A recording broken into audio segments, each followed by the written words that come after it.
हिंदू अस्मिता के प्रतीक इस भगवा ध्वज की जय हो।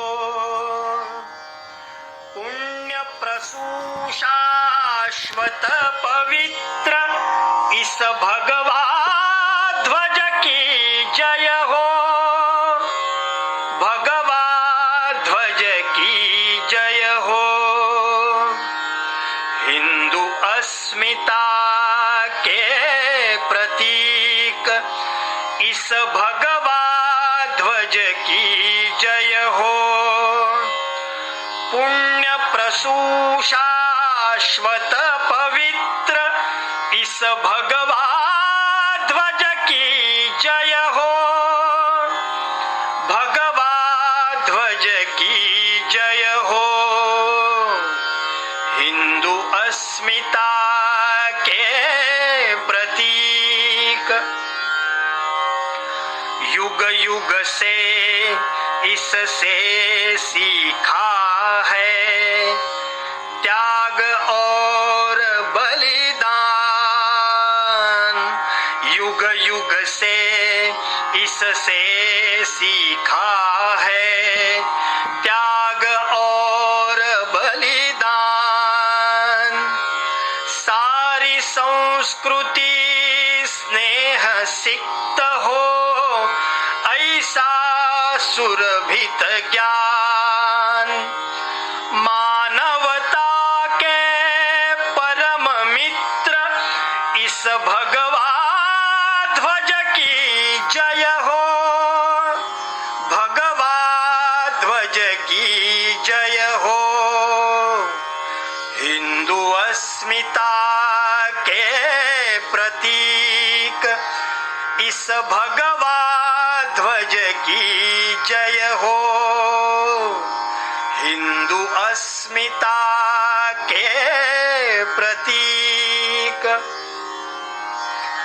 जन सेवा निष्काम यज्ञ की सत्प्रेरणा दिलाता। जन सेवा निष्काम यज्ञ की सत्प्रेरणा दिलाता। शुद्ध बुद्ध स्वातंत्र्य शिखर पर चढ़ना हमें सिखाता। चक्रवर्ती का दिन चरित्र इस भगवा ध्वज की जय हो। भगवा ध्वज की जय हो। हिंदू अस्मिता के प्रतीक इस भगवा ध्वज की जय हो। हिंदू अस्मिता के प्रतीक धर्म इसी का मानदंड है। भगवा इसकी काया। धर्म इसी का मानदंड है। भगवा इसकी काया। द्वैताद्वैत दर्शनों की है शिक्षा लेकर आया। सौरभ देता अत्र तत्र इस भगवा ध्वज की जय हो। भगवा ध्वज की जय हो। हिंदू अस्मिता के प्रतीक इस भगवा ध्वज की जय हो। पुण्य प्रसूशाश्वत पवित्र इस भगवा ध्वज की जय हो। भगवा ध्वज की जय हो। भगवा ध्वज की जय हो।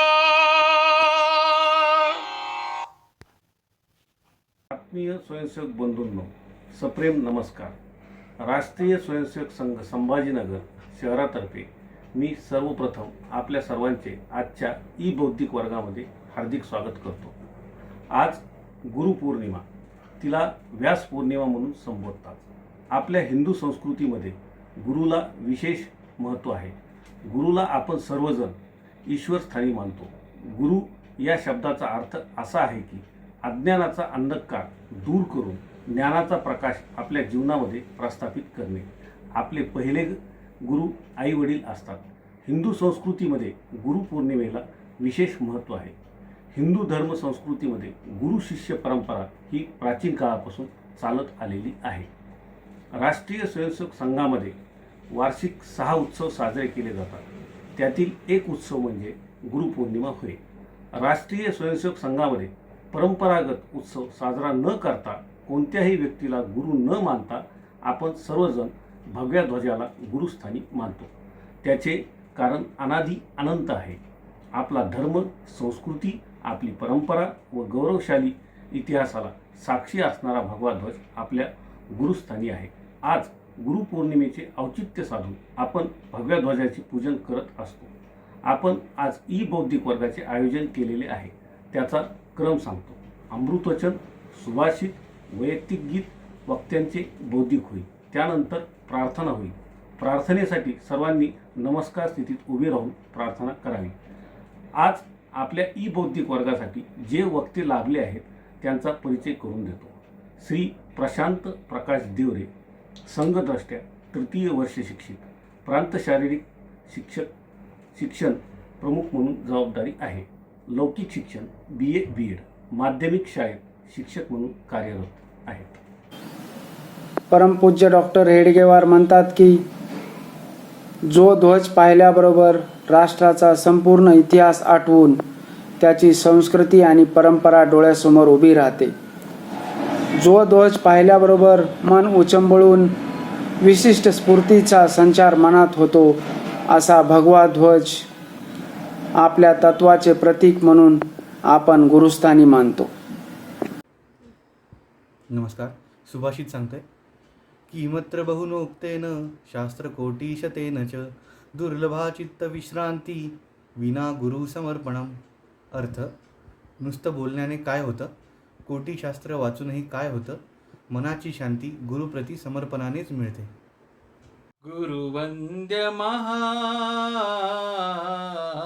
गुरुवंद्य महान, भगवा एकची जीवन प्राण, अर्पण कोटी कोटी प्रणाम.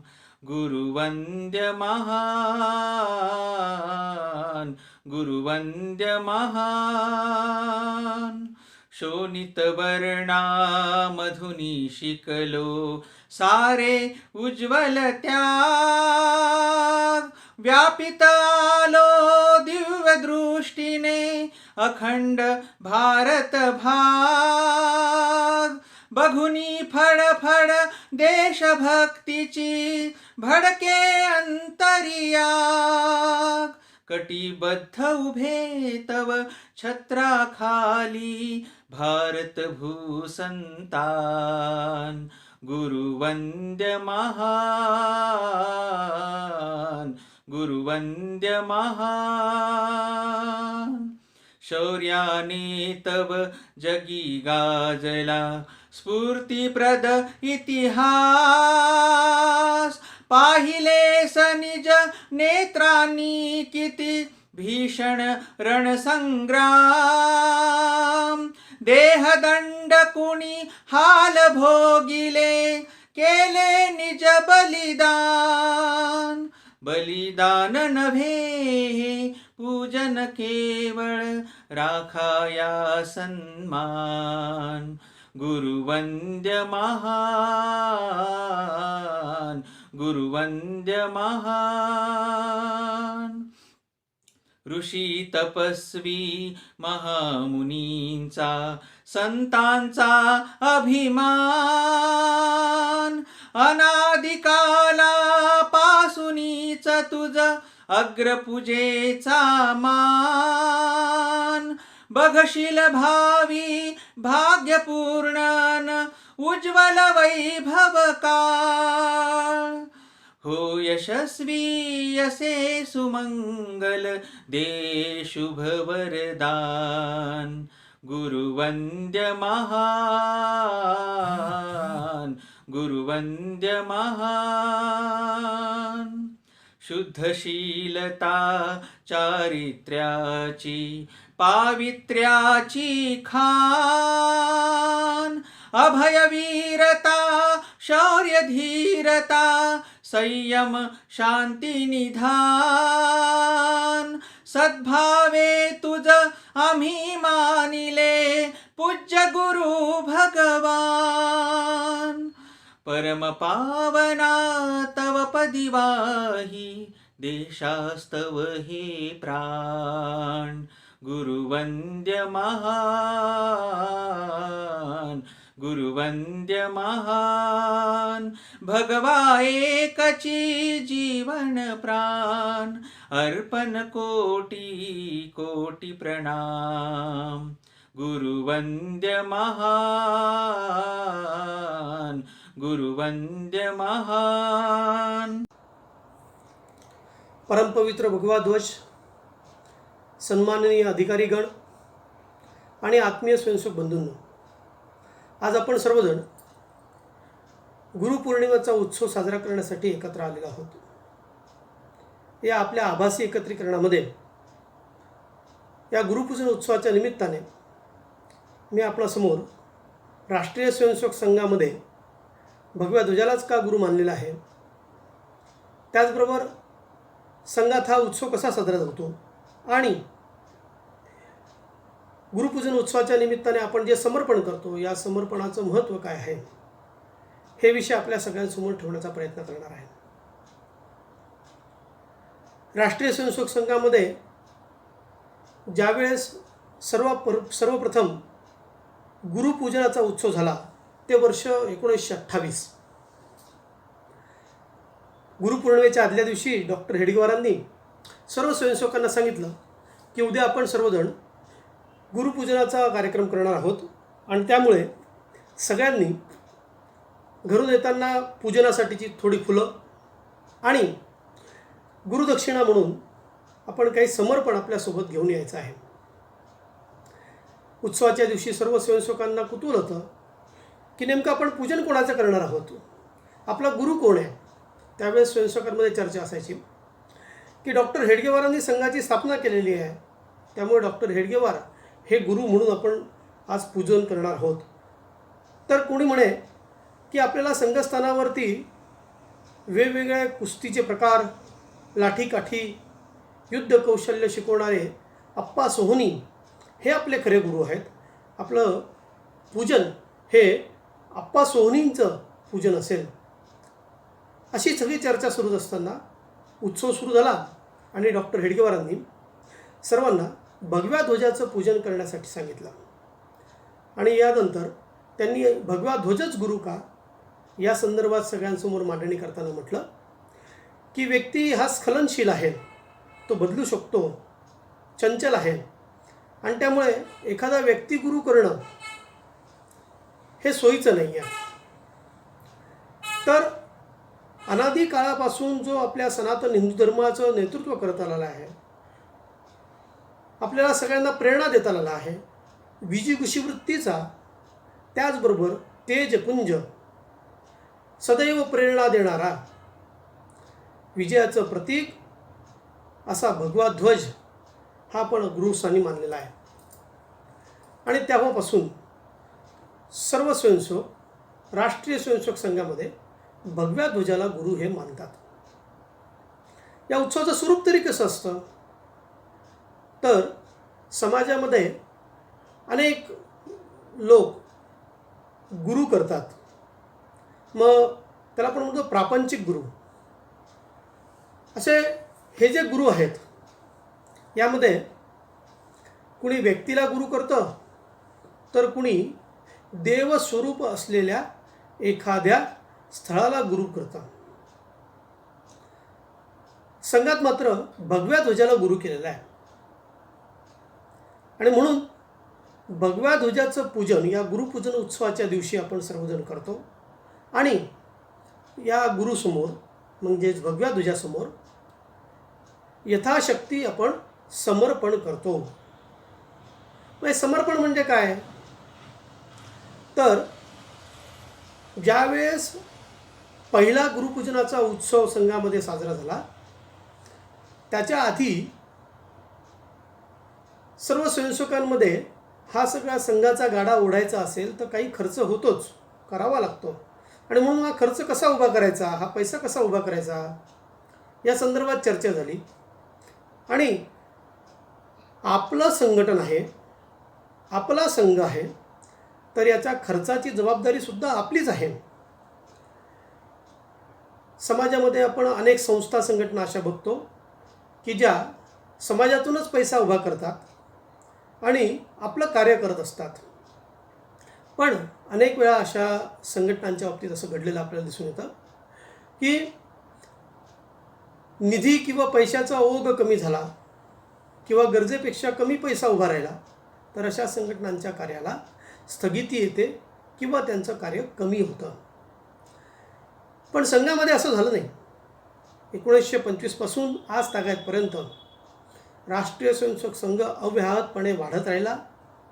त्याचं कार्य वेगवेगळ्या क्षेत्रापर्यंत पोहोचत राहिलं. वेगवेगळे आयाम या कार्याला मिळाले. आणि हे सगळं करत असताना यासाठी लागणारा जो सगळा निधी होता, पैसा होता, हा गुरुपूजन उत्सवाच्या दिवशी स्वयंसेवकांनी भगव्या ध्वजासमोर जे समर्पण केलेलं आहे या समर्पणातून संघ वाढला आणि त्यामुळे संघ हा स्वावलंबी राहिला. पूजनीय डॉक्टरांचं म्हणणंच होतं की आपलं संघटन हे स्वावलंबी असलं पाहिजे. आपण कोणत्याही गोष्टीसाठी कोणावरही निर्भर असता कामा नये, अवलंबून असता कामा नये. आणि म्हणून या संघटनेला चालवण्याची जबाबदारीसुद्धा या स्वयंसेवकांचीच आहे की जे या राष्ट्रीय स्वयंसेवक संघाचे अविभाज्य घटक आहेत. आणि म्हणून गुरुपूजन उत्सवाच्या दिवशी आपण भगव्या ध्वजाचं पूजन करतो आणि आपल्या या संघाचा सगळा डालडोम हा अव्याहतपणे, निर्विघ्नपणे, कुठेही कोणत्याही गोष्टीची कमतरता न भासावी यासाठी म्हणून आपण यथाशक्ती, मी म्हणेल अधिकाधिक शक्ती करत आपण समर्पण करतो. पैशाच्या स्वरूपामध्ये या भगव्या ध्वजासमोर दक्षिणा अर्पण करतो. त्याला आपण संघात समर्पण म्हणतो. साधारण सामाजिक भाषेमध्ये याचा जर का एक समानार्थी शब्द घेतला तर आपण त्याग असं त्याला म्हणतो. आपल्या काही गोष्टींचा त्याग करणं, आपल्या हातून एखादी गोष्ट, स्वतःची असलेली गोष्ट दुसऱ्याला देणं, त्याला त्याग म्हणूया. आणि त्यामुळे राष्ट्रीय स्वयंसेवक संघाच्या या भगव्या ध्वजासमोर, गुरुसमोर आम्ही गुरुपूजनाच्या दिवशी निधी स्वरूपामध्ये समर्पण देतो. पण खरंच आम्ही फक्त त्या एका दिवशीच समर्पण करण्यासाठी म्हणून गुरुपूजन उत्सव करतो आणि त्याच दिवशी फक्त समर्पण करतो असं आहे का? तर निश्चितच समर्पण, त्याग हे अव्याहतपणे आजीवन करण्याचं कृत्य आहे. मी मुद्दाम कृत्य असं म्हणतो कारण अनेक वेळा अनेक व्यक्ती वेगवेगळ्या ठिकाणी त्याग करतात, काही देतात, दान करतात. पण हे देणं, त्याग करणं या सगळ्या मागे जर का त्यागाची भावनाच नसेल तर त्याला कृती असं म्हणतात. संघामध्ये आपल्याला याचा प्रामुख्याने संस्कार घडविला जातो की मी जे देतो आहे ते मनोभावे देतो आहे.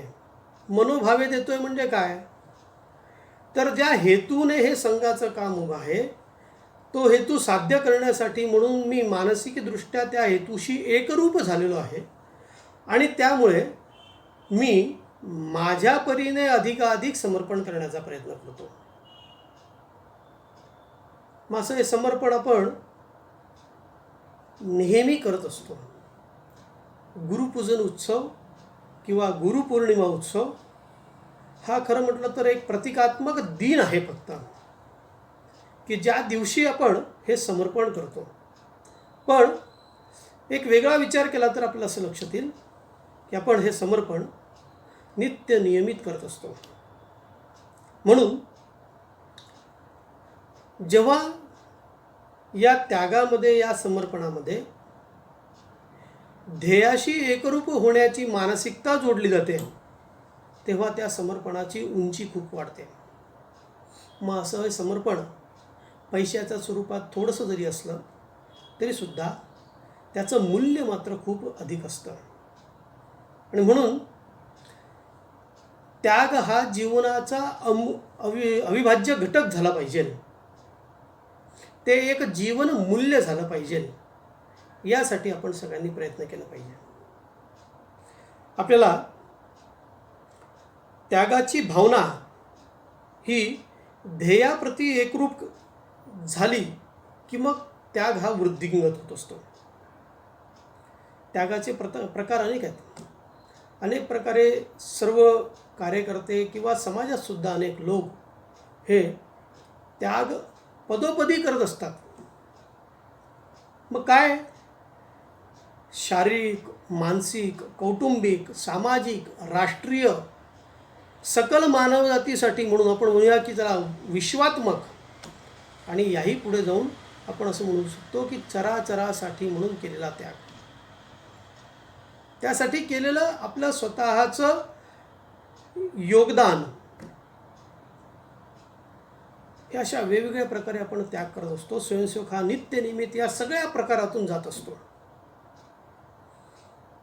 शारीरिक त्यागाचं एक उदाहरण आपल्या सगळ्यांसमोर ठेवता येईल की आपल्या जेव्हा महाराष्ट्र प्रांत हा एकत्रित प्रांत होता, त्यावेळेस बाबाराव भिडे हे आपले प्रांताचे प्रांत संघचालक होते. त्यांना हृदयाचा आजार होता आणि डॉक्टरांनी प्रवास करण्यास नाकारलंही होतं.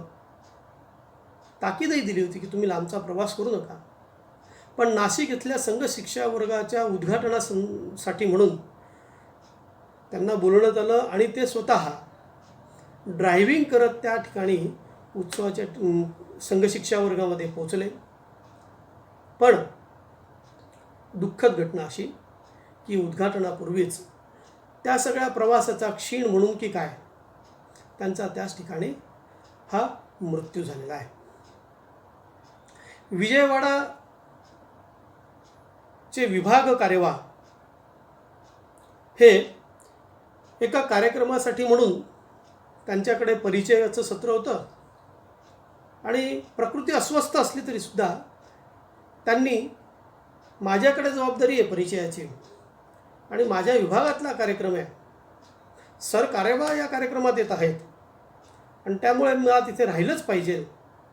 प्रकृती बाजूला ठेवली, तिचा विचार केला नाही आणि त्या ठिकाणी परिचयाचं सगळं सत्र त्यांचं झाल्यानंतर मंचावरतीच त्यांनी आपला देह हा ठेवलेला होता. शारीरिक त्याग उच्च कोटीचा त्याग आहे. असंच आपण कौटुंबिक त्यागाचं सुद्धा उदाहरण बघू शकतो. संघ स्वयंसेवकांच्या बाबतीमध्ये, त्यांच्या कुटुंबामध्ये याची अनेक उदाहरणं दिसतात. म्हणजे हा इतका ध्येयवेडा झालेला असतो या संघ कामामध्ये की त्याला कुटुंबाचा थोडाही आपण म्हणूया की आसक्ती अशी नसतेच की काय, इतका तो या सगळ्या संघ कामामध्ये स्वतःला झोकून घेतो. असे अनेक कार्यकर्ते आपल्याला मिळतात. पण कशा गमती जमती असतात बघा. मिसाबंदीच्या काळामध्ये एक कार्यकर्ता असाच तुरुंगामध्ये गेला आणि अशा सगळ्या तुरुंगात असलेल्या कार्यकर्त्यांच्या घरी त्यांची चौकशी करणं, त्यांचं हालहवाल विचारण्यासाठी म्हणून अन्य कार्यकर्ते जात असत आणि यथायोग्य मदत पण करत असत. असं त्या कार्यकर्त्याच्या घरी गेल्यानंतर त्याच्या पत्नीला आपल्या कार्यकर्त्याने विचारलं की वहिनीसाहेब, दादा तर आत्ता तुरुंगामध्ये आहे, घरी सगळी पैशाची ताणाताण होत असेल, कसं काय जुळतं आहे का सगळं, कसं चालू आहे? त्यावर त्या वहिनीने दिलेलं उत्तर हे कौटुंबिक त्यागाचं एक खूप मोठं चांगलं उदाहरण आहे. त्या म्हटल्या हे जेव्हा संघकाम करायचे, म्हणजे जेव्हा ड्युटीवर असायचे, तेव्हा अनेक वेळा अनेक रजा ह्या संघकामासाठी म्हणून ते टाकत असायचे. आणि त्यामुळे महिन्याच्या शेवटी त्यांचा हातात येणारा पगार हा निम्म्यापेक्षा सुद्धा कमी असायचा. आणि मिसाबंदीच्या काळामध्ये सर्व असं जे मिसाबंदीमध्ये तुरुंगात असलेले व्यक्ती होते, अशा सगळ्यांचा निम्मा पगार सुरू होता. त्यावेळेस त्या बहिणी म्हटल्या की हे संघकाम करत असताना जेवढा पगार हातात यायचा त्याच्यापेक्षा जास्त पगार आत्ता हातात येतो आहे, कारण तो निम्मा तरी आता माझ्या हातात येतो आहे. कारण की इतक्या बिनपगारी रजा घेऊन हा कार्यकर्ता फिरत असायचा. कुटुंबाची चिंता नाही असं नाही.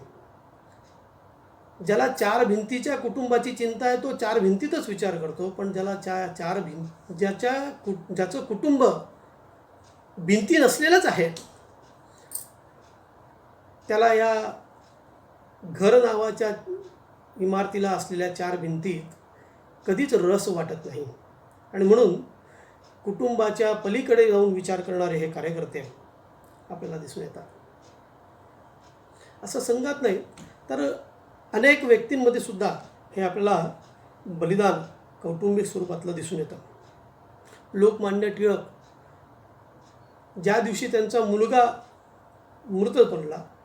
मृत झाला त्या दिवशी संध्याकाळी दुसऱ्या दिवशीच्या पेपरमध्ये केसरी वृत्तपत्रामध्ये संपादकीय लिहून देण्याचं काम हे लोकमान्य टिळकांकडे असल्या कारणामुळे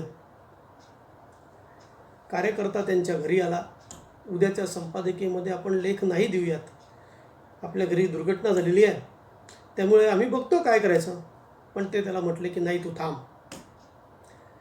आपल्या मुलाचा देह घरात समोर ठेवलेला आहे आणि लोकमान्य टिळक दुसऱ्या दिवशीच्या केसरीच्या संपादकीयाचा लेख लिहित आहेत. तो पूर्ण झाल्यानंतर ते आपल्या मुलाजवळ गेलेले आहेत. म्हणजे आपल्या कर्तव्याप्रती, आपल्या ध्येयाप्रती आपण जे काम स्वीकारलं आहे त्या कामाप्रती जेव्हा आपण एकनिष्ठ होतो तेव्हा इतकी उच्च कोटीची त्यागाची भावना ही आपल्यामध्ये येते आणि त्यावेळेस जी कृती घडते ती असामान्य अशी असते. त्यानंतर आपण बघूया की सामाजिक त्याग होतो म्हणजे काय होतं. सामाजिक त्यागाचं उदाहरण म्हणताना आपल्याला इटलीचे जे राष्ट्रपिता आहेत त्यांचं एक चांगलं उदाहरण आपल्याला घेता येईल. इटलीचे राष्ट्रपिता जोसेफ मॅझिनी यांनी ज्यावेळेस ऑस्ट्रियन साम्राज्य हे त्यांच्यावर इटलीवर राज्य करत होतं त्यावेळेस या ऑस्ट्रियन साम्राज्याच्या विरोधात लोकसंग्रह सुरू केला आणि या लोकांच्या माध्यमातून एक मोठा लढासुद्धा सुरू केला की ज्याच्यातून लोक जागृती करत एक चळवळ त्या इटलीमध्ये त्यांनी उभी केली. लोक तर एकत्र आले. ऑस्ट्रेलियन साम्राज्याच्या विरोधात आता लढाई करायची अशी वेळ आता येऊन ठेपलेली होती. इतकी सगळ्यांमध्ये प्रेरणा त्यांनी भरलेली होती. त्यावेळेस जोसेफ मॅझिनींनी काय केलं तर गॅराबाल्डी नावाचा त्यांचा जो एक सैनिक होता त्या सैनिकाला या सगळ्या समुदायाचं नेतृत्व दिलं आणि त्याला म्हटलं की मी लोक एकत्र करू शकतो, त्यांच्यामध्ये देशभक्ती राष्ट्रभक्ती चेतवू शकतो, पण युद्ध कसं करायचं, युद्ध कसं जिंकायचं हे कौशल्य माझ्याकडे नाही आहे आणि ते कौशल्य तुझ्याकडे आहे. आणि म्हणून इथून पुढे सगळं नेतृत्व तू कर. आणि गॅराबल्डीकडनं बंदूक हातात घेत त्याच्याच सैन्यामध्ये एक सैनिक, सामान्य सैनिक म्हणून जोसेफ मॅझिनी हे उभे राहिले आणि जीवापाड लढले. गॅराबल्डी हा त्याच्याही पुढचा एक पाऊल होता.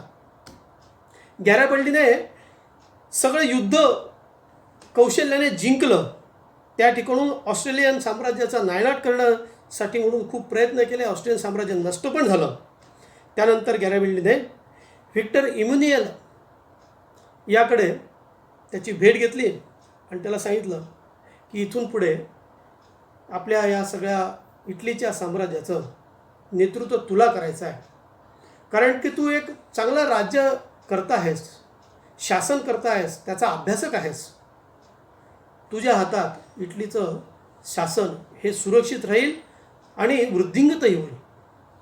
एवढं केल्यानंतर गॅराबल्डी एक जो योद्धा होता ज्याने या सगळ्या युद्धाचं नेतृत्व केलं, ती सगळी सूत्र इमॅन्युएलच्या हातात देऊन आपल्या गावाकडे जाऊन शेती करायला लागलेला आहे.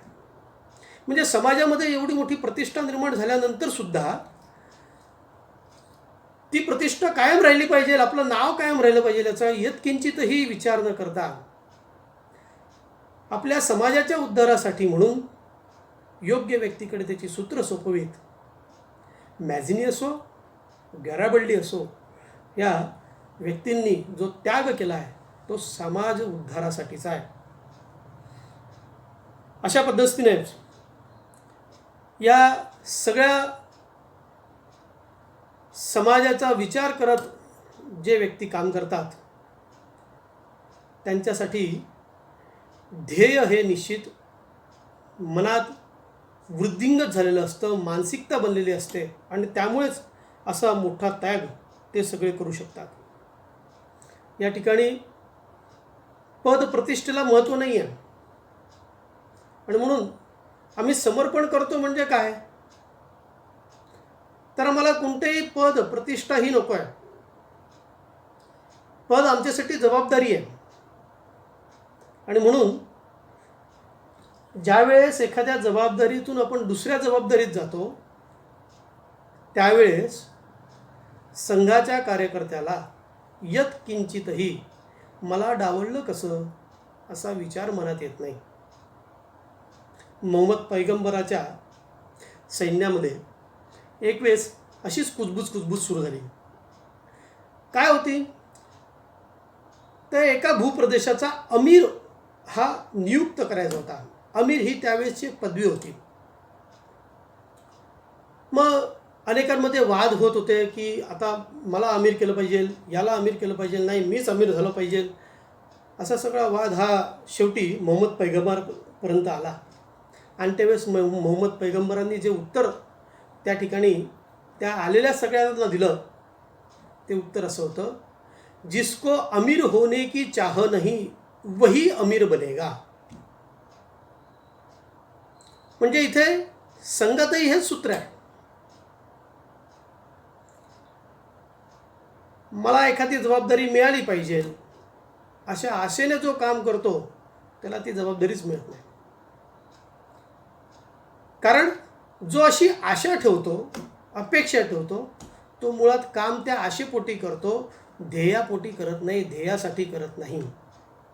आणि म्हणून मी सुरुवातीला जे म्हटलं की आम्हाला ध्येयाशी एकरूप व्हावं लागेल आणि जे जे ध्येयाशी एकरूप होऊ शकतात ते ते पराकोटीचं समर्पण करू शकतात, त्याग करू शकतात. या सगळ्यामध्ये पुढचं समर्पण येतं ते मानसिक समर्पण. मानसिक समर्पण मुख्यत्वे करून स्वतःशी, स्वतःच्या अहमशी असं निगडित आहे.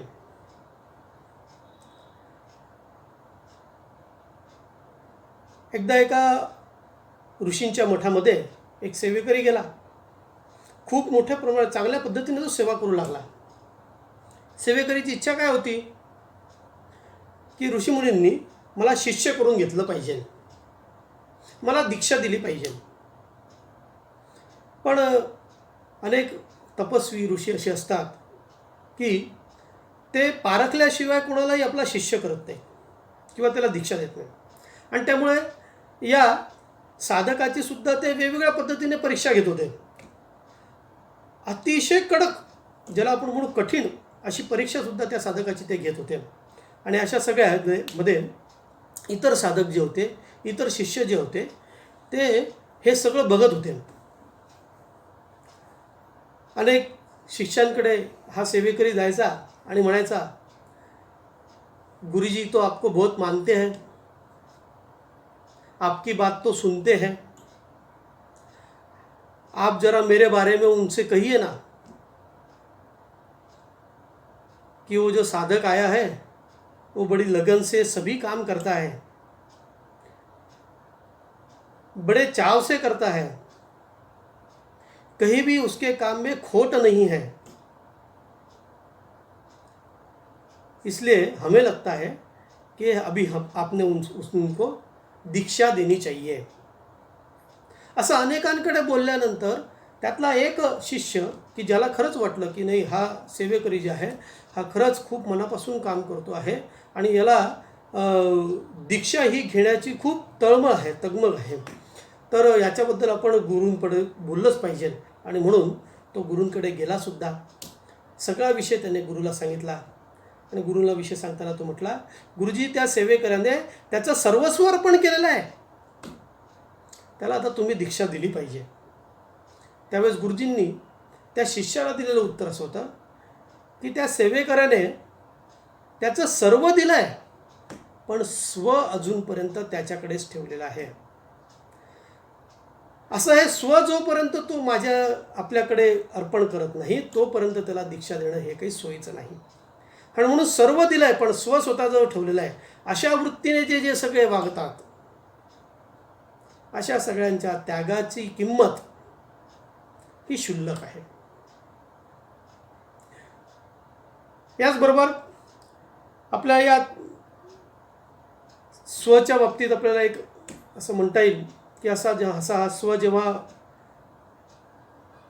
आपल्यावरती हावी होतो, अहम हावी होतो, त्यावेळेस आपल्या हातून खूप चांगलं कार्य जरी घडायचं असलं किंवा खूप चांगलं कार्य जरी होऊन गेलेलं असलं तरी त्या कार्याला प्रशंसा मिळत नाही, त्या कार्याला स्थान राहत नाही. आणि म्हणून असा हा स्व आपल्यावरती हावी होणार नाही, अहम आपल्यावरती हावी होणार नाही, याची काळजी आपण घेतली पाहिजे.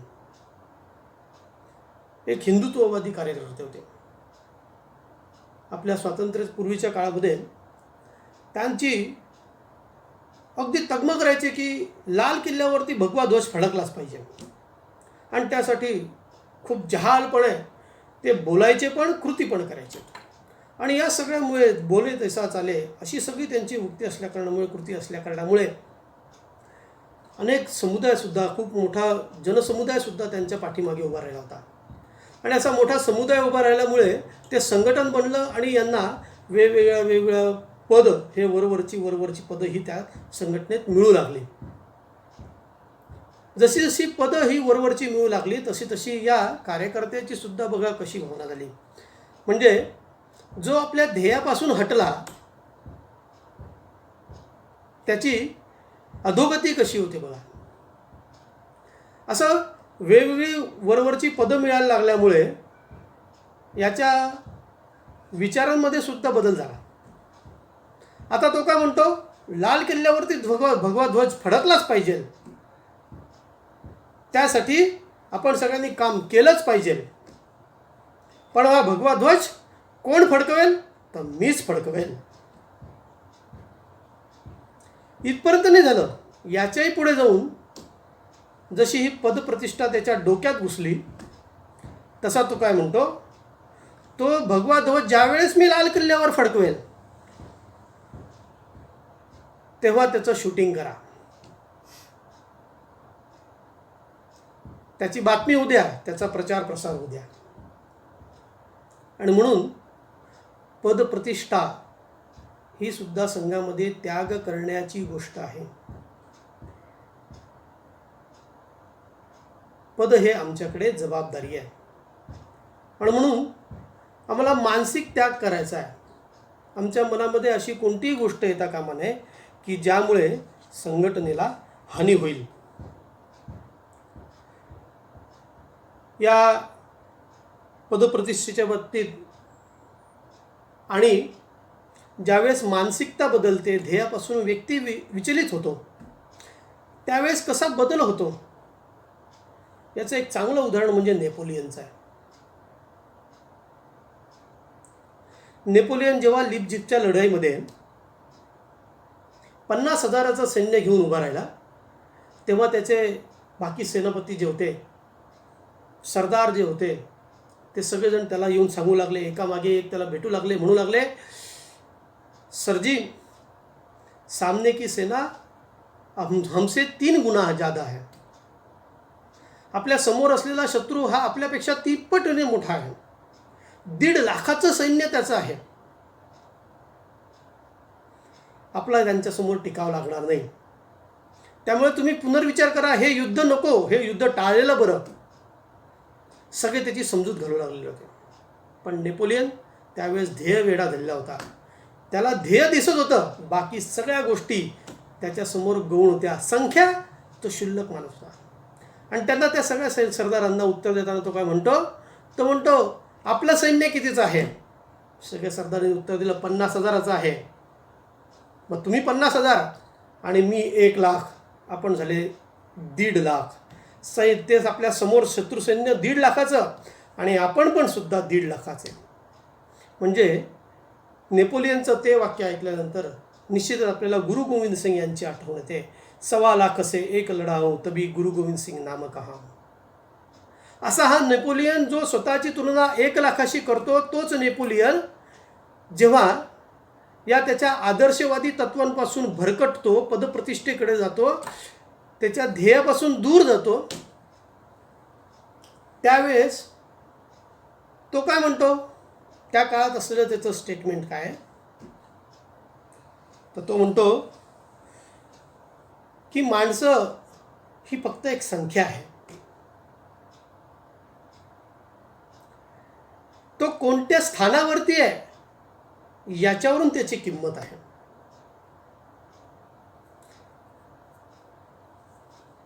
पूजनीय दत्तोपंत ठेंगडेंनी या बाबतीमध्ये खूप चांगलं उदाहरण दिलेलं आहे. ते आधीच्या उदाहरणात म्हणतात की जेव्हा असं ध्येयाशी एकरूप झालेली मानसिकता असते, असे मानसिकता असलेले 2 कार्यकर्ते एकत्र आले, 1 आणि 1 असे दोघं एकत्र झाले, तर ते 2 नाही बनत, त्यांची 11 संख्या होते. असे 3 जण एकत्र आले तर ते 111 होतात, आणि असे 4 जण एकत्र आले तर ते 1,111 बनतात. म्हणजे असे 4 ध्येयवेडे कार्यकर्ते जेव्हा एकत्र येतात तेव्हा ते 4 नसतात, तर 4 एकटे असतात की ज्यांची संख्या 1,111 होते. पण नेपोलियन त्याच ठिकाणी तिथे म्हणतो, जेव्हा तो ध्येयापासून दूर जातो, केवळ पदप्रतिष्ठेचा विचार करतो, स्वतःचा अहमचा विचार करतो, राष्ट्राचा विचार करत नाही, त्यावेळेस तो म्हणतो every number has his value on which position the number occupied. प्रत्येक संख्येची किंमत ही ती संख्या कोणत्या स्थानावरती आहे त्याच्यावर त्याची किंमत ठरलेली आहे. आणि म्हणून तो म्हणतो की नंबर महत्त्वाचा आहे, तुमचं स्थान कुठे आहे त्याच्यावरून तुमची किंमत आहे. आणि म्हणून दत्तोपंतांनी आधी दिलेल्या उदाहरणाचं बाबतीत या ठिकाणी नेपोलियनच्या उदाहरणात असं येतं की जी 1,111 वरती असलेला जो सगळ्यात पहिला 1 आहे तो 1000चं मूल्य आहे.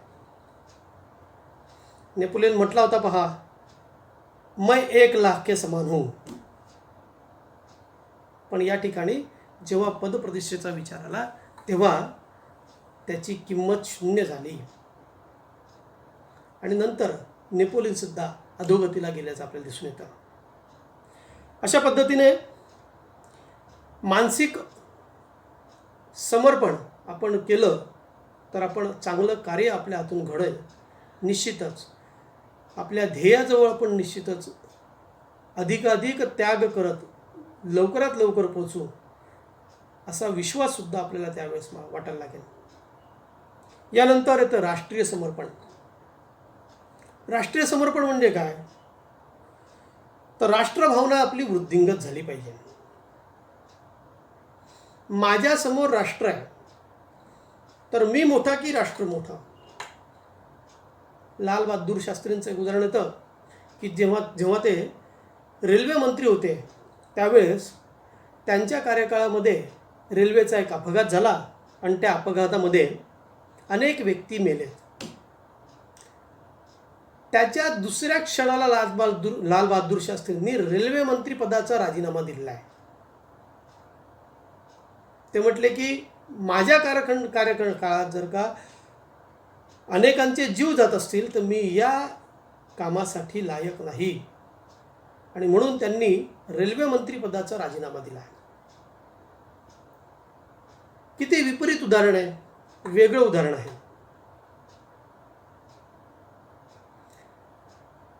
पंडित दीनदयालजी उपाध्याय ज्यावेळेस ते जनसंघाचे सेक्रेटरी होते त्यावेळेस त्यांच्याकडे एक नागपूरचा कार्यकर्ता गेला की जो खूप वैतागलेला होता की बुवा मी जनसंघासाठी पार्टीसाठी इतकं केलं आहे, हे केलं आहे, ते केलेलं आहे आणि पार्टीने मला काय दिलं, असं खूप त्याच्या मनामध्ये होतं. दत्तोपंतांनी त्यांना म्हटलं की बुवा तू हे जाऊन तू जरा पंडित दीनदयालजींना सांग. आणि म्हणून तो ते सांगण्यासाठी म्हणून तो लखनौला आला. त्या ठिकाणी पंडितजी कामात व्यस्त होते. त्यांनी त्याचा परिचय वगैरे करून घेतला, हाल हवाल विचारला आणि म्हटले की आपण जरा संध्याकाळी गप्पा करू, जरा मी ही माझी कामं आटपून घेतो, तोपर्यंत तू बैस. तो बसलेला आहे तिथे. पंडितजींनी सकाळी दूध आणि थोडा ब्रेड असं सगळं खाल्लेलं होतं थोडं आणि दिवसभर त्यांची कामं चालू होती. स्वतःच्या त्या खोलीमध्ये झाडू मारण्यापासून तर सायक्लोस्टाईल मशीनवरती प्रिंट काढण्यापर्यंतची कामं पंडितजी करत होते. पंडितजींना मध्ये मध्ये हा काही प्रश्न विचारत होता, त्यांच्या सगळ्या असलेल्या कामाबद्दल काही गोष्टी जाणून घेत होता. त्यावेळेस पंडितजींना विचारलं, पंडित जी आप कौन से जगह से इलेक्शन लड़ रहे हो, कौन से पत्रक बना रहे हो.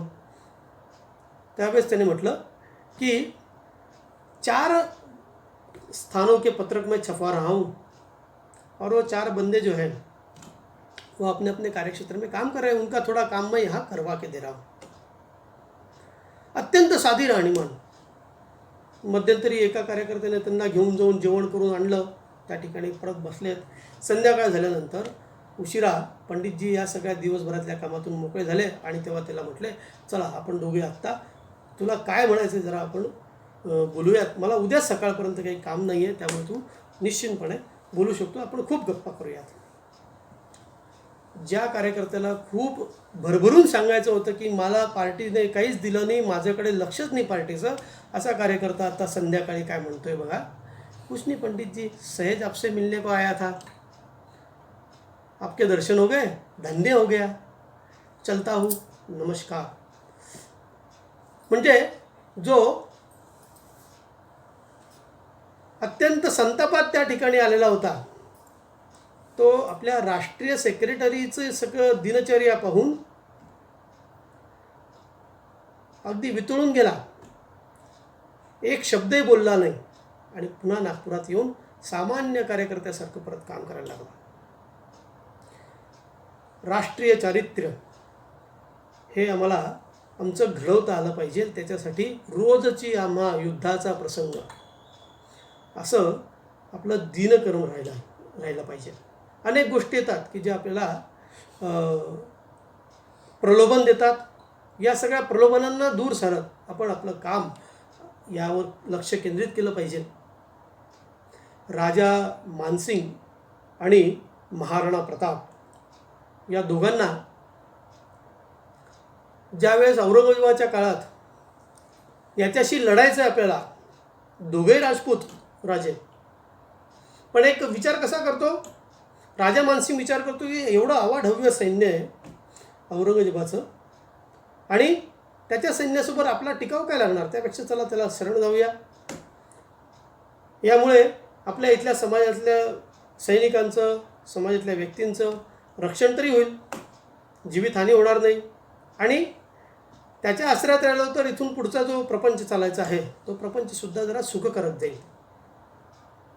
स्वतःचा विचार केला, समाजाचाही विचार केला, बरोबर आहे, पण राष्ट्राचा विचार केला नाही. या विपरीत महाराणा प्रताप राजवाडा सोडला, जंगलांमध्ये फिरलेत, सगळ्यांना एकत्र केलं, वेगवेगळ्या पद्धतीने औरंगजेबाला हैराण करून सोडलं. अनेक दिवस उपाशी राहिले, कुटुंबसुद्धा गमवावं लागलं, कुटुंबाच्याही हाल अपेष्टा झाल्या. हे सगळं सहन केलं कोणासाठी, तर राष्ट्रासाठी. हा त्याग आहे. आणि हा त्याग केव्हा करू शकतो व्यक्ती, जेव्हा तो त्या राष्ट्राशी एकरूप होतो, त्याच्या असलेल्या ध्येयाशी एकरूप होतो. हे महाराणा प्रतापाला जमलं, हेच संभाजी राजांना जमलं. शेवटच्या क्षणापर्यंत, शेवटच्या श्वासापर्यंत मुस्लिम धर्म स्वीकारणार नाही, अनेक प्रकारे हाल करवलेत, पण तरीसुद्धा यत्किंचितही डगमगला नाही. का? तर ध्येय वेडा होता असा हा आमचा संभाजी. असं राष्ट्र घडवण्यासाठी असे ध्येयवेडे व्यक्ती लागतात आणि अशा ध्येयवेडे व्यक्तींचं समर्पण हेच राष्ट्र उभं करू शकतं. विश्वाशी समर्पित असलेले अनेक उदाहरणं आपल्याला या बाबतीतही दिसतील. हे पुढचं समर्पण आहे. म्हणजे आमच्या संतांनी म्हणजे ज्ञानेश्वर माऊलींनी तर म्हटलंच आहे, आता विश्वात्मके देवे. या पसायदानात ते म्हणतात की जे काही आहे ते विश्वाच्या कल्याणासाठी आहे. केवळ भारतातल्या लोकांचा विचार केला नाही, केवळ मराठी लोकांचा विचार केला नाही, केवळ आळंदी आणि त्याच्या परिसरात असलेल्या लोकांचा विचार केला नाही, तर विश्वाचा विचार केला आहे. विश्वाचे अर्थ माझ्या मनी प्रकटले असं ज्ञानेश्वर माऊली म्हणते. त्यावेळेस विश्वाच्या कल्याणासाठी म्हणून जीवन जगलेला. आणि जेव्हा हे ध्येय पूर्ण झालं त्यावेळेस स्वतःची समाधी करून घेतली, समाधिस्थ झाले. खूप नावलौकिक कमवू शकले असते, प्रतिष्ठा कमवू शकले असते, पण ज्ञानेश्वर माऊली ही समाधिस्थ झाली, कारण कार्य पूर्ण झालेलं होतं. असं विश्वरूपी चिंतन करणारे अनेक ऋषीमुनी जसे होते तसेच अनेक योगी महायोगी सुद्धा आहेत, अनेक कार्यकर्ते सुद्धा आहेत. याकरता जेव्हा प्राचीन काळामध्ये नालंदा, तक्षशिला अशी जी विद्यापीठं होती आपल्या इथे, त्यावेळेस त्या विद्यापीठात असलेले सगळे गुरुदेव, शिक्षक हे जगभरातल्या सगळ्या व्यक्तींना सांगायचे की या तुम्हाला सगळ्यांना आम्ही ज्ञानदान करण्यासाठी या ठिकाणी उपलब्ध आहोत. म्हणजे ते ज्ञान केवळ भरतखंडासाठी नाही ठेवलं, तर विश्वाच्या कल्याणासाठी ठेवलं. असं हे दान करणं, ज्ञानदान करण्याचं काम ह्या त्या काळापासून आपल्या संस्कृतीमध्ये, आपल्या सनातन हिंदू धर्मामध्ये सुरू आहे. या पुढचं दान, समर्पण हे जे कार्य करायला होतं ते चराचर विश्वासाठी करायला होतं. चराचर म्हणजे काय? तर सजीव आणि निर्जीव यासाठी सुद्धा कोणीतरी समर्पण करतंय, त्याग करतंय, त्याची चिंता करतंय, असं जेव्हा आपल्याला लक्षात येतं तेव्हा आपल्याला त्या व्यक्तीची महती कळते. खूप वेगवेगळी उदाहरणं आपल्याला याच्यात सांगता येतील, पण मी एकाच व्यक्तीचं उदाहरण या दोन्ही बाबतीत सांगेन. ते म्हणजे संत नामदेव. संत नामदेव एकदा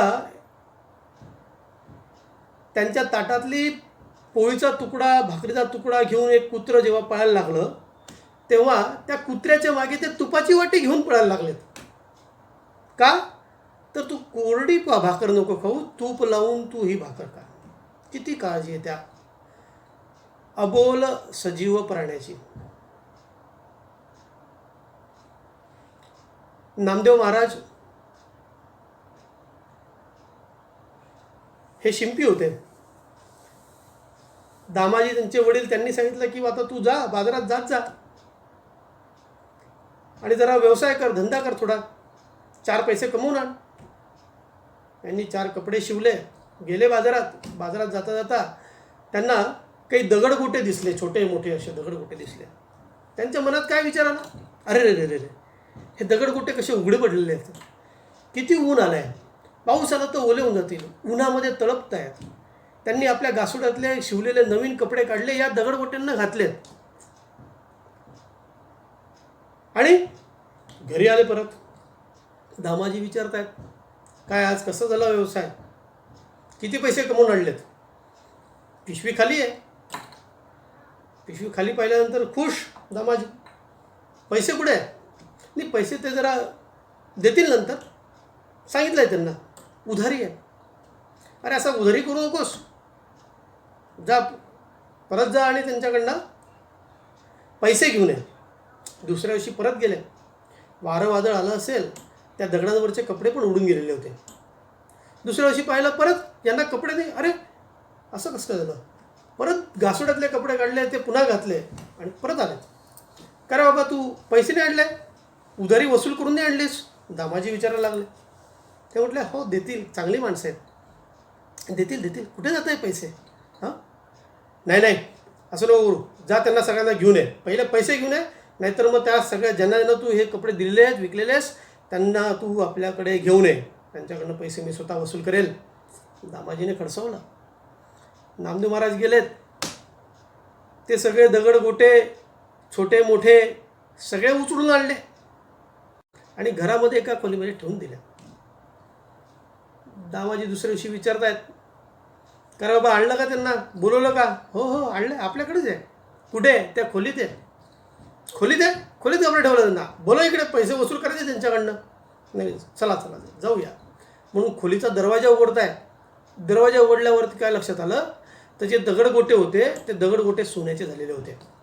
एवढं मोठं मोठं आकाराचं सोनं त्या ठिकाणी, सोन्याचे गोळे सगळे दिसत होते. दामाजी म्हटलं अरे हे काय? मग त्यावेळेस नामदेव महाराज म्हणाले की या सगळ्यांना उघडं पाहून मला काही बरं वाटलं नाही हो. ते उन्हात पावसात कसे राहत असतील म्हणून मी यांनाच कपडे घातलेले होते. माझे गिऱ्हाईक हेच. आता ठीक आहे, हे कधीतरी मला देतील पैसे म्हणून मी तुम्हाला सांगत होतो की देतील हे पैसे, पण तुम्ही आग्रह केला की घेऊन या त्यांना घरी, घेऊन या घरी. मी घेऊन आलो. काल सगळे झोपी गेलेले होते, मला उशीर झाला, मी त्यांना खोलीमध्ये ठेवून दिलेलं होतं. आणि आज खोलीत पाहता तर ते सोन्याचे झालेले आहेत. चराचर विश्वाबद्दल आपल्याकडे असलेलं देण्याची वृत्ती काय असते ही नामदेव महाराजांच्या या दोघं उदाहरणातून दिसते. कुत्र्याच्या मागे तुपाची वाटी घेऊन फिरलेत आणि दगडाला सुद्धा कपडे घातलेत. याच्या पुढे त्याची अजून, ज्याला आपण म्हणूया पराकोटीची त्यागाची भावना कशी असते पहा. ते सोन्याचे झालेले ते सगळे मोठे मोठे दगड, छोटे दगड, मोठे दगड त्या ठिकाणी दिसत आहेत. दामाजीला दिसत आहेत, नामदेवाला दिसत आहेत. एवढं सोनं, बाप रे. दामाजी म्हणतात हे काय? त्यावेळेस नामदेव म्हणतं नाही नाही, आपल्या कपड्याचं मूल्य इतकं थोडी आहे. आपल्या कपड्याचं मूल्य केवढं आहे? तेवढं छोटंसं सोन्याचा तुकडा काढला, बाकीचे दगड परत तिथे तिथे जिथे होते तिथे जागेवर जाऊन ठेवून आले. सोनं ठेवून आलेत. आपलं जेवढं होतं, जेवढं घेणं होतं तेवढंच घेतलं, बाकीचं ठेवून दिलं. याला म्हणायचा त्याग. जे माझं नाही ते मी का घ्यायचं? अशा पद्धतीने आपल्याला या सगळ्या गुरुपूजन उत्सवाच्या निमित्ताने जे आपण समर्पण करतो, त्याग करतो, हा केवळ पूजन उत्सवाच्या दिवशी आपण पैशाच्या स्वरूपात समर्पण करतो. पण रोज वर्षातून अनेक वेळा आम्हाला वेगवेगळ्या पद्धतीचं समर्पण, त्याग करण्याची संधी हा भगवा ध्वज आपल्या समोर आणून ठेवत असतो. गुरु आपली अनेक वेळा परीक्षा घेत असतो. जो त्याच्या ध्येयाशी एकरूप झालेला आहे तो त्या परीक्षेत निश्चित पास होतो. जो त्या ध्येयाशी एकरूप झालेला नाही तो नापास होतो. आणि म्हणून म्हटलेलंच आहे, द बेस्ट शूड सफर, द बेस्ट शूड सफर so that the rest may prosper. जो उत्तम आहे त्याला यातनच सहन करावे लागतात. त्यामुळे आणि बाकी राहिलेल्या अन्य लोकांना त्यांची प्रगती साधता येते. संघामध्ये संघाचं काम करत असताना हा भगवा ध्वज जो एक अग्निसारखा तेजस्वी आहे तो आपल्याला प्रेरणा देतो अशा सगळ्या कामं करण्याची, असे त्याग करण्यासाठी. म्हणून आपल्याला नेहमी उद्युक्त करत असतो. असं संघाचं काम करणं म्हणजे रोज जळणं आहे. एक दिवस जळणं, स्वतःला आकाडी लावून घेतली, जळलेत, मरून जाऊ, सोपं आहे. पण रोज जळणं हे फार कठीण आहे. संघाचा स्वयंसेवक हा आपल्या मनावरती वेगवेगळ्या पद्धतीने नियंत्रण आणत, वेगवेगळ्या परिसरातल्या प्रलोभनांना दूर ठेवत रोज जळत असतो. हे सगळं दिव्य आहे त्याच्यासाठी. असं समर्पण आपल्याला करता आलं पाहिजे. या सगळ्या आपल्या विवेचनाच्या शेवटच्या टप्प्यात आपल्या सगळ्यांना सांगू इच्छितो की असा हा संघ खरंच खूप सुज्ञ लोकांचा संघ आहे असं नाही, तर हा ध्येयवेड्या लोकांचा संघ आहे. किती ध्येयवेड्या आहेत? तर एकदा दामोअण्णा दाते त्यांच्या आठवणींमध्ये लिहितात की एका कार्यालयामध्ये उत्सव व्हायचा होता आणि त्या कार्यालयात राहणाऱ्या एका कार्यकर्त्याला सांगितलं, तरुण कार्यकर्ता होता, त्याला सांगितलं की जरा तू ह्या प्रतिमा आहेत डॉक्टर गुरुजी भारतमाता यांची प्रतिमा, या प्रतिमा जरा स्वच्छ कर आणि त्यांना हार टाकून उत्सवाची तयारी करून ठेव. या पठ्ठ्याने सगळी तयारी केली. हार टाकायचा वेळ आला तेव्हा डॉक्टरांच्या प्रतिमेला हार घातला की तो पडून जायचा, हार घातला की तो पडून जायचा. असं एकदा नाही झालं, दोनदा नाही झालं, 3 वेळेस झालं. हा विचार करायला लागला, काय होतं आहे, असं का होतं आहे, डॉक्टरांच्या प्रतिमेला हार का चढत नाही आहे? माझ्या हातून काहीतरी चूक झाली आहे, माझ्या हातून काहीतरी गडबड झाली आहे. आणि त्यावेळेस तो मनातल्या मनात संकल्प करतो, डॉक्टरजी काही चूक झाली असेल तर मला माफ करा, हा हार मी आता तुम्हाला घालणार आहेच, हा हार तुम्ही स्वीकारा, हा हार तुम्ही स्वीकारला तर मी निश्चित प्रचारक जाईल. गमतीची गोष्ट नाही, त्या पठ्ठ्याने हार घातला आणि तो हार त्या ठिकाणी स्थिर राहिला, तो पण त्याच्या शब्दावर स्थिर राहिला आणि प्रचारक गेला. असे पागल लोक आहेत आणि असे पागल असल्या कारणामुळे, ध्येयवेडे असल्या कारणामुळे संघ आजपर्यंत वाढतो आहे. ज्यांना स्वतःची चिंता नाही, संघटनेची चिंता आहे, संघाचं ध्येय गाठण्यासाठी म्हणून जे तगमग करत आहेत, अशा संघाच्या स्वयंसेवकांसाठी म्हणून हा गुरुपूजनाचा उत्सव त्याग समर्पणाचं स्मरण करून देण्याचा एक उत्सव आहे. केवळ समर्पण करण्याचा उत्सव नाही, तर त्याचं स्मरण करून देण्याचा उत्सव आहे. आणि हे समर्पण कसं असलं पाहिजे, तर ते व्यक्तिगत, सामाजिक, राष्ट्रीय, मानसिक, भावनिक, कौटुंबिक या सर्व प्रकारचं असलं पाहिजे. या सगळ्या स्तरातून आपल्याला जावं लागतं. फक्त हे सगळं समर्पण करत असताना आपल्या सगळ्यांना हात जोडून प्रार्थना आहे की आपण जे काही समर्पण करत आहोत, हे समर्पणाचं कृत्य होऊ नये आपल्याकडनं. तर समर्पणाची भावना मनामध्ये येत हे समर्पण झालं तर निश्चितपणे तुम्ही काय समर्पण केलं आहे, किती समर्पण केलं आहे, याला किंमत राहणार नाही, तर तुमच्या त्या समर्पणाच्या भावनेची किंमत त्या ठिकाणी त्यात जोडली जाईल आणि त्यामुळे तुमच्या समर्पणाचं मूल्य हे अद्वितीय असेल, अमूल्य असं असेल. आणि म्हणून आपल्या सगळ्यांना या गुरुपूजन उत्सवाच्या निमित्ताने विनंती आहे की आपण ही त्यागाची केवळ कृती न करता पदोपदी केवळ एखादं कार्य करत असताना एखादी गोष्ट आपण अधिकची करतो, वेळ जास्तीचा देतो, जास्तीचा प्रवास करतो, तर हे केवळ कृती न असता हे आम्हाला ध्येय गाठायचं आहे. त्या ध्येयाशी एकरूप झाल्यानंतर आपली मानसिकताच बनली पाहिजे आणि त्याच्यातून अगदी सहजपणे या सगळ्या गोष्टी घडल्या पाहिजेत. यासाठी या त्यागाचं मूल्य, जीवन मूल्य आपल्यामध्ये सगळ्यांनी आपण रुजवावं अशी आपल्या सगळ्यांना प्रार्थना करतो आणि या ठिकाणी आपल्या सगळ्यांची रजा घेतो. नमस्कार. प्रार्थनेसाठी ज्यांना उभं राहणं शक्य असेल त्यांनी कृपया उभे राहावे. संघ दक्ष ध्वजप्रणाम. 1 2 3. प्रार्थना. नमस्ते सदा वत्सले मातृभूमे. नमस्ते सदा वत्सले मातृभूमे. त्वया हिंदुभूमे सुखं वर्धितोऽहम्. त्वया हिंदुभूमे सुखं वर्धितोऽहम्. महामंगले पुण्यभूमे त्वदर्थे. महामंगले पुण्यभूमे त्वदर्थे. पतत्वेशकायो नमस्ते नमस्ते. पतत्वेशकायो नमस्ते नमस्ते. प्रभो शक्तिमन् हिंदुराष्ट्रांगभूत